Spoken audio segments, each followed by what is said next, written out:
Les États-Unis appellent tous leurs concitoyens à quitter tous les pays qui sont cités ici: Bahreïn, Égypte, Iran, Irak, Israël, Jordanie, Koweït, Liban, Oman, Qatar, Arabie Saoudite, Syrie, Émirats Arabes et Yémen. Les Américains appellent à tous leurs ressortissants à quitter ces territoires-là le plus rapidement possible s'ils le peuvent encore. Donc autant vous dire que les Américains ne sont absolument pas protégés aujourd'hui par Donald Trump et son gouvernement, hein, qui a clairement mis tous les concitoyens américains de ces pays-là en grand danger. Tout ça pourquoi? Pour faire oublier ce qui s'est passé sur l'île de Jeffrey, bien sûr. Oui, parce que Donald Trump a détourné l'attention, hein, en venant et nous expliquer qu'il voulait sauver le peuple iranien alors que lui-même viole des enfants et mange des gosses. Et vous inquiétez pas, les Américains ont compris et ça va très mal tourner pour lui, je vous le dis.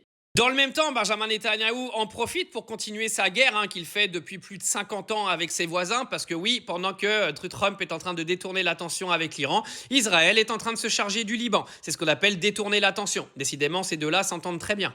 On va finir par croire qu'Israël détient des informations très compromettantes sur Donald Trump. Oh, oh. Une autre information importante: le gaz européen vient de reprendre 30% supplémentaire pendant que vous, Golemont de France, vous êtes focalisé sur 3 influenceuses à Dubaï.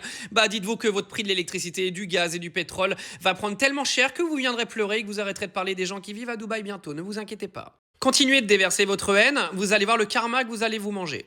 Vous irez dans la rue pour manifester. Vous irez manifester pour vos impôts, pour vos taxes. En gros, tout ce que vous venez expliquer des gens qui vivent à Dubaï aujourd'hui, bande de faux culs. On verra si le patriotisme est de mise, hein, une fois qu'il faudra aller faire la queue pendant 2 heures à la station d'essence, qu'il faudra payer ta facture d'électricité 60% plus cher qu'aujourd'hui. On verra si les patriotes sont toujours de sortie. Faites-moi rire.